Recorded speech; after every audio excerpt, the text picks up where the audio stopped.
दोस्तों इस वीडियो में आप सीखेंगे चतुर्भुजों के प्रकार। तो यहाँ पर आप देख सकते हैं विभिन्न प्रकार के चतुर्भुज हैं, समलंब, पतंग, समांतर चतुर्भुज, समचतुर्भुज, आयत, वर्ग। ये सब आप सीखेंगे, इनके गुणधर्म आप सीखेंगे, क्या प्रॉपर्टीज़ होती हैं। और ये क्लास 8 के तीसरे चैप्टर चतुर्भुजों को समझना, उसका परिचय का दूसरा पार्ट है। पहले पार्ट में मैंने आपको बहुत सारी प्रॉपर्टीज़ बताई थी कि वक्र, सरल वक्र क्या होता है, बंद वक्र, ये सब मैंने आपको समझाया था। और इस पार्ट में आप सीखेंगे चतुर्भुजों के प्रकार। लेकिन अगर आप 9th क्लास के, 10th क्लास के या किसी कंपटीशन की तैयारी भी कर रहे हो तो भी ये टॉपिक आपके लिए समझना बहुत ज़रूरी है। और बाकी 8th क्लास के तो सिलेबस में ये है ही। तो शुरू करते हैं 1 बाय 1। समलंब क्या होते हैं? समलंब से हम शुरू कर रहे हैं। तो समलंब होते हैं ऐसे चतुर्भुज जिनमें एक, देखो आप जानते हैं चतुर्भुजों में क्या, यहाँ पर 4 भुजाएं होती हैं। तो समलंब में क्या होता है कि एक भुजा का युग्म, यानी आमने सामने का एक भुजा का युग्म परस्पर समांतर होते हैं। ये समांतर है, ये और ये आपस में समांतर नहीं होंगे। अगर ऐसा है कि एक भुजा का युग्म समांतर है तो उसको हम समलंब कहते हैं। ये समलंब ऐसे भी हो सकता है। समलंब अगर हम देखें तो इस प्रकार से, ये भी कुछ ऐसे बन गया है। ये भी एक समलंब है, इसमें भी ये आपस में समांतर हैं लेकिन ये आपस में समांतर नहीं है। तो ये सब क्या बन रहे हैं? ये समलंब बन रहे हैं। तो समलंब आपको समझ आ गया? तो इस प्रकार आप देख सकते हैं, इस तरह से हम परिभाषा लिखेंगे कि समलंब में भुजाओं का एक युग्म समांतर होता है। तो यहाँ पर आप देख सकते हैं ये कुछ चतुर्भुज यहाँ पर लिए हैं।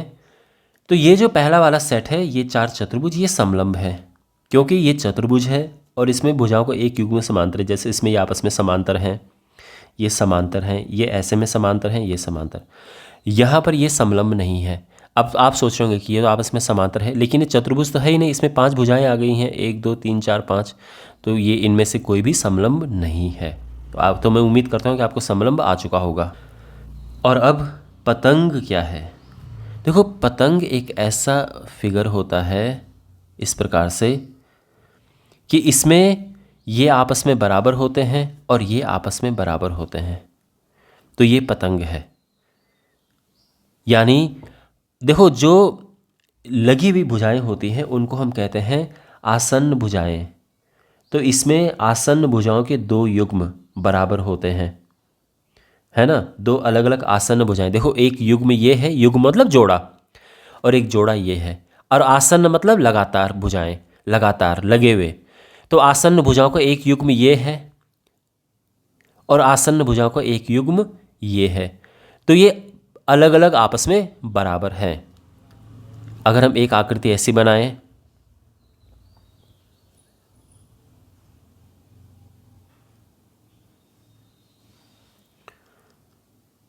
और यहाँ पर ये मान लो कि ये और ये आपस में बराबर हैं और ये आपस में बराबर हैं, तो भी ये क्या होगा? ये पतंग होगा। तो पतंग क्या है कि इसमें जो आसन्न भुजाओं के युग्म हैं वो आपस में बराबर होते हैं। 2 युग्म आपस में बराबर होंगे, चारों बराबर नहीं होंगे, 2 युग्म आपस में बराबर होंगे, ये और ये और ये और ये। ठीक है। तो इस तरह से यहाँ पर हम परिभाषा इसकी लिख देंगे कि एक ऐसा चतुर्भुज जिसमें अलग अलग आसन्न भुजाओं के 2 युग्म लंबाई में बराबर होते हैं, उनको हम पतंग कहते हैं। ठीक है। और अब यहाँ पे देखो, पतंग के उदाहरण आप अपने सामने देख सकते हैं। ये ये तीनों पतंगे हैं और ये नहीं हैं। तो यहाँ पे आप देख रहे हैं ये बराबर है और ये आपस में बराबर हैं। इसी प्रकार से ये आसन्न भुजाओं का युग्म बराबर है और ये आसन्न भुजाओं का युग्म बराबर है। यहाँ पर देखो, पहली बात तो आप सोच रहे होंगे बराबर है, लेकिन ये चतुर्भुज तो है नहीं, इसमें 5 भुजाएं हैं। यहाँ पर ऐसा नहीं है, ये आमने सामने की भुजाएं बराबर हैं, जबकि ऐसा नहीं होना चाहिए, लगातार लगी हुई होनी चाहिए। तो ये पतंग नहीं है, ये पतंग है। समझ आ गया? अब है समांतर चतुर्भुज। समांतर चतुर्भुज क्या होते हैं?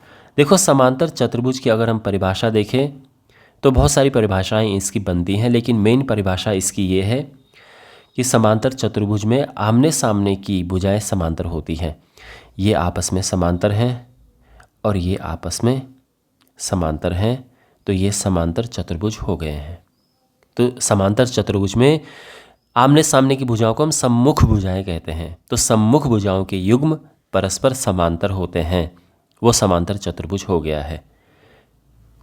तो अगर हम ये बनाए आकृति, क्या ये समांतर चतुर्भुज है? बिल्कुल ये है समांतर चतुर्भुज।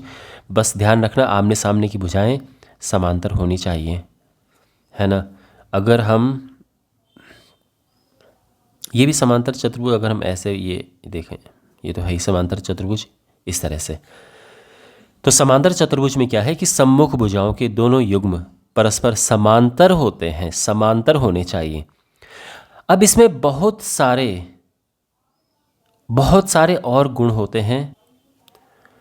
तो समांतर चतुर्भुज में क्या है? सम्मुख भुजाओं के दोनों युग्म समांतर होते हैं। ये परिभाषा मैंने यहाँ पर लिख दी है। यानी आप पूरी परिभाषा कैसे लिखेंगे कि एक ऐसा चतुर्भुज जिसमें सम्मुख भुजाओं के दोनों युग्म समांतर होते हैं। सम्मुख का मतलब आमने सामने, ये याद रखना। तो आमने सामने की भुजाओं के दोनों युग्म समांतर होते हैं। और अब समांतर चतुर्भुजों के बहुत सारे आपस में बहुत सारे गुण होते हैं। क्या क्या है? देखो, पहली बात, समांतर चतुर्भुज में आमने सामने की यानी सम्मुख भुजाएं बराबर होती है। तो ये बराबर है और ये बराबर है, ये ध्यान रखना, पहली बात। दूसरी बात, सम्मुख कोण बराबर होते हैं। तो ये कोण आपस में बराबर है, ये कोण और ये कोण आपस में बराबर है, दूसरा गुण हो गया। ठीक, अब बात करते हैं विकर्ण की। देखो, विकर्ण होता है इस तरह से। तो विकर्ण में हम क्या करते हैं? शीर्षों को आपस में मिलाते हैं, पर वो शीर्ष लगे हुए नहीं होने चाहिए। यहाँ पे एक छोड़ के हमने इससे मिलाया, तो ये विकर्ण है और दूसरा विकर्ण ये आ चुका है। तो अब आप देख रहे हैं विकर्ण क्या है? विकर्ण काट रहा है इस बिंदु पर। तो विकर्ण क्या है? एक दूसरे को समद्विभाजित करते हैं।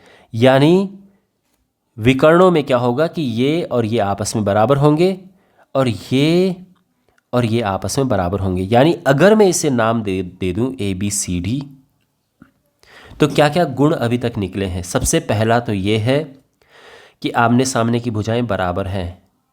AB बराबर है DC के और AD बराबर है BC के। ठीक है, चतुर्भुज, ये समांतर चतुर्भुज है। इसका पहली बात तो ये है कि समांतर चतुर्भुज है, तो यानी आमने सामने की भुजाएं समांतर हैं। तो AB और DC आपस में समांतर है। समांतर का चिन्ह इस तरह से बनता है, ठीक है, ये बीच में दो डंडियां ऐसे लगाते हैं। और AD और BC आपस में समांतर हैं। ये तो है ही, क्योंकि तभी तो ये समांतर चतुर्भुज है कि आमने सामने की जो भुजाएं हैं वो समांतर हैं। इसके अलावा और गुणों की बात हो रही है। तो इसके अलावा और गुण क्या है? तो एक तो आमने सामने की भुजाएं बराबर हैं, दूसरा सम्मुख कोण बराबर होते हैं, यानी A और C, एंगल A और एंगल C आपस में बराबर हैं, एंगल B और एंगल D आपस में बराबर हैं। तीसरा है कि जो विकर्ण है वो समद्विभाजित करते हैं एक दूसरे को। तो समद्विभाजित करने का मतलब है दो बराबर हिस्सों में बांट देते हैं। तो यहाँ पर ये काटा, तो A और OC आपस में बराबर है। दूसरा BO एंड OD आपस में बराबर है। चाहो तो इसको OA-OC लिख दो और इसको OB और OD आपस में बराबर है। ये गुण भी समझ आ गया। चौथा गुण क्या है? चौथा गुण ये है कि जो विकर्ण है, विकर्ण जैसे ये विकर्ण है, ठीक है ना, ये मैंने विकर्ण बना, वैसे विकर्ण co dot dot dot line से बनाते हैं, ध्यान रखना। तो यहां पर आप देख सकते हैं ये विकर्ण जो है इसने इस समांतर चतुर्भुज को दो त्रिभुजों में बांट दिया है और ये दोनों त्रिभुज सर्वांग सम होते हैं। मैं इन दोनों त्रिभुजों की बात कर रहा हूं, ये सर्वांग सम होते हैं। यानी त्रिभुज ABC ये सर्वांग सम है त्रिभुज CDA के। तो इन दोनों त्रिभुजों की बात हो रही है, ये सर्वांग सम है। तो ये गुण है समांतर चतुर्भुजों के, है ना। उम्मीद करता हूँ कि आपको ये सब समझ आ गया होगा। अब हम पढ़ते हैं समचतुर्भुज, आयत, वर्ग। लेकिन एक बात मैं आपको बता दूं, ये तीनों के तीनों भी समांतर चतुर्भुज के अंडर आते हैं, क्योंकि इन तीनों में समांतर चतुर्भुज की सारे के सारे गुण लगते हैं। तो ये ध्यान रखना, ठीक है। समचतुर्भुज, आयत, वर्ग ये भी एक प्रकार के समांतर चतुर्भुज हैं। ध्यान से सुनो मेरी बात को, ये जो आप देख रहे हैं ये भी एक प्रकार के समांतर चतुर्भुज है। समांतर चतुर्भुजों के ही ये हिस्से हैं। तो अगर आपके सामने कोई समचतुर्भुज है और कोई कहेगा कि क्या समचतुर्भुज समांतर चतुर्भुज होता है, बिल्कुल होता है ना। अब क्या है समचतुर्भुज, मैं आपको बता देता हूं। ओके, समचतुर्भुज पढ़ते हैं। समचतुर्भुज क्या होते हैं? एक ऐसा चतुर्भुज जिसकी चारों भुजाएं बराबर हो, समचतुर्भुज होगा। चारों भुजाएं अगर बराबर हो गई तो वो समचतुर्भुज होता है ना। आपके मन में प्रश्न उठ रहा होगा कि सर ऐसा तो वर्ग भी है, तो वर्ग क्या इसमें भी तो चारों भुजाएं बराबर हैं, तो फिर क्या ये भी समचतुर्भुज है? हाँ जी बिल्कुल, ये भी समचतुर्भुज में आता है। ये अलग बात है कि ये वर्ग क्यों है। ये है तो समचतुर्भुज, ये भी समचतुर्भुज है, लेकिन इसमें कोण 90 अंश हो जाता है, तो इसलिए इसको वर्ग कह देते हैं। ये वर्ग नहीं है, यानी ये समचतुर्भुज तो है पर ये वर्ग नहीं है। ये समचतुर्भुज है लेकिन ये साथ में वर्ग भी है। आयत क्या होता है? आयत ऐसा है कि इसमें आमने सामने की भुजाएं, देखो आयत भी समांतर चतुर्भुज का पार्ट है और इसमें भी आमने सामने की भुजाएं समांतर होती हैं, लेकिन साथ में ये 90 डिग्री का एंगल भी होता है। ये है इसमें। तो यहां पर ये तीनों प्रकार के, मैं तीनों लिख दिए मैंने प्रकार। ये है समचतुर्भुज, ये है वर्ग और ये है आयत। लेकिन ये सभी के सभी जो हैं ये समांतर चतुर्भुज के अंडर में आते हैं।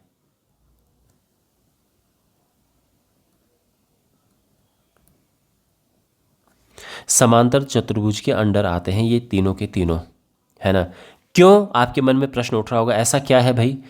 तो समांतर चतुर्भुज क्या होता है? समांतर चतुर्भुज में आमने सामने की भुजाएं समांतर होती हैं, बस वो समांतर चतुर्भुज होगा। तो इसमें तो है आमने सामने की भुजाएं समांतर हैं, ऐसे इसमें भी है आमने सामने की भुजाएं समांतर हैं, और इसमें तो है ही, मैंने पहले ही बता दिया आपको। इसीलिए ये सभी समांतर चतुर्भुज कहलाते हैं। लेकिन समचतुर्भुज में क्या है? देखो समचतुर्भुज जो है इसमें चारों भुजाएं बराबर होती हैं। यह समांतर चतुर्भुज की कोई कंडीशन नहीं है। चारों भुजाएं बराबर हो ठीक है, अच्छी बात है, नहीं हो तो भी हम उसको समांतर चतुर्भुज कहेंगे, बस आमने सामने की भुजाएं समांतर होनी चाहिए। लेकिन इसके बाद अगर चारों भुजाएं बराबर हो तो उसको हम कहेंगे समचतुर्भुज, है ना, समचतुर्भुज। तो समचतुर्भुज में क्या होगा? चारों भुजाएं बराबर होंगी। इसके एक, अब जो समांतर चतुर्भुज में आपने गुण धर्म देखे थे सारे यहां पे फॉलो होंगे। यानी यहां पर क्या होगा कि आमने सामने की भुजाएं बराबर होंगी, वो तो है भाई, इसमें तो चारों भुजाएं बराबर हैं, वो तो है। आमने सामने के कोण बराबर होंगे, वो भी यहां पर है। विकर्ण एक दूसरे को समद्विभाजित करते हैं, वो भी करेंगे यहां पे, है ना।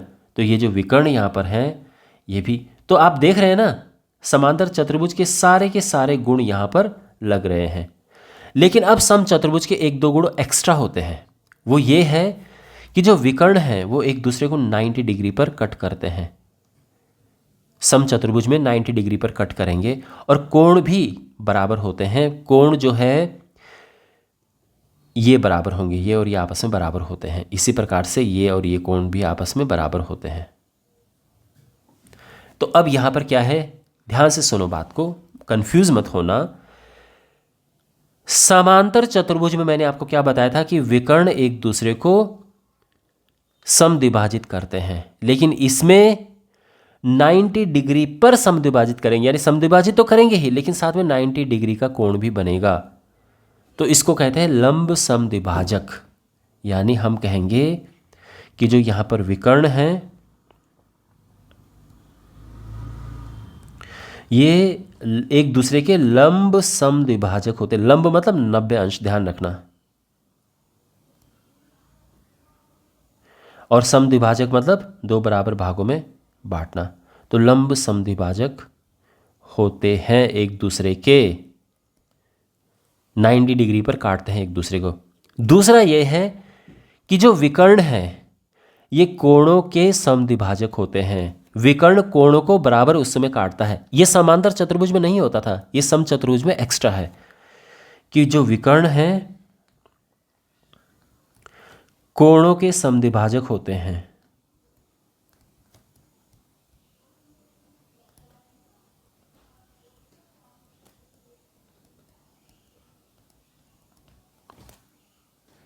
ठीक है, तो मैं उम्मीद करता हूं कि आपको सब समझ आ गया होगा। अगर कोई आपसे सीधा पूछे कि समचतुर्भुज क्या होते हैं तो आप कहोगे समचतुर्भुज एक ऐसा चतुर्भुज होता है जिसमें चारों भुजाएं बराबर होती हैं। बिल्कुल सिंपल सी बात है। अगर आपको थोड़ा एक्स्ट्रा बोलना है तो कह सकते हैं कि समचतुर्भुज एक ऐसा समांतर चतुर्भुज होता है जिसमें चारों भुजाएं बराबर होती हैं। आप थोड़ा एक्स्ट्रा इन्फॉर्मेशन दे सकते हो, बट चारों भुजाएं बराबर होती हैं ये पर्याप्त है। तो यहाँ पर समचतुर्भुज की परिभाषा मैंने लिख दी है। अब इसके बाद है हमारे पास आयत। आयत क्या होता है? आयत आप यहाँ पर देख सकते हैं। तो आयत में समांतर चतुर्भुज के सारे गुण होते हैं, लेकिन साथ में 90 डिग्री भी होता है, तो ये ध्यान रखना। तो हम ये कहेंगे कि आयत एक ऐसा समांतर चतुर्भुज है जिसमें एक कोण 90 डिग्री होता है, 90 अंश। अब आप कहोगे कि इसके तो चारे 90 होते हैं, तो चारों 90 ठीक है, एक 90 होगा तो बाकी सारे अपने आप ही 90 हो जाते हैं। इसमें ये होता है, होते चारों 90 हैं, लेकिन एक कोण 90 हो। अगर आपको ये दिख गया कि भाई ये समांतर चतुर्भुज है, एक 90 है, तो आप इसको आयत कह सकते हो। आपको सारे 90 लाने की ज़रूरत है नहीं, क्योंकि 90 सारे अपने आप हो ही जाएंगे, हो ही जाते हैं। तो क्या होगा? आयत एक ऐसा समांतर चतुर्भुज है जिसमें एक कोण 90 अंश होता है। तो इस तरह से यहाँ पर हम आयत की परिभाषा लिख देंगे। और फाइनली वर्ग हमारे पास है, तो वर्ग की क्या परिभाषा होगी? तो वर्ग आप देख सकते हैं, वर्ग में चारों भुजाएं बराबर होती हैं, यानी यह एक प्रकार का समचतुर्भुज है, लेकिन इसमें कोण 90 अंश होता है। तो ये समझो कि वर्ग में क्या होगा, चारों भुजाएं बराबर होती है, चारों कोण 90 अंश होता है। या आम साधारण भाषा में आप कह सकते हैं, लेकिन अगर आपको इसकी डेफिनेशन लिखनी है तो आप कह सकते हो कि वर्ग एक ऐसा समचतुर्भुज है जिसमें एक कोण 90 अंश होता है। तो इस तरह से यहाँ पर हम इसकी परिभाषा लिख देंगे, एक ऐसा समचतुर्भुज जिसमें एक कोण 90 अंश होता है। अब आप कहोगे कि इसके चारों 90 होते हैं, वो हो जाते हैं, वो अपने आप ही हो जाते हैं। आपको चारों कोणों की टेंशन लेने की जरूरत नहीं है, चारों 90 हो ही जाएंगे। बस आपको एक 90 दिख गया, आप सीधे वर्ग कह सकते हैं कि भाई चारों भुजाएं बराबर हैं, एक कोण 90 अंश है, ये हो गया वर्ग। अब वो अलग बात है कि अपने आप ही चारों 90 हो जाते हैं, वो तो हो ही जाते हैं, है ना। लेकिन ये है, तो यहाँ पर ये सब मैंने आपको समझा दिया है। मैं उम्मीद करता हूँ कि आपको सब अच्छे से समझ आ गया होगा। चतुर्भुजों के सभी प्रकार मैंने आपको बता दिए हैं। कोई डाउट हो आप कमेंट बॉक्स में पूछ सकते हैं। मिलते हैं अगले वीडियो में। Take care.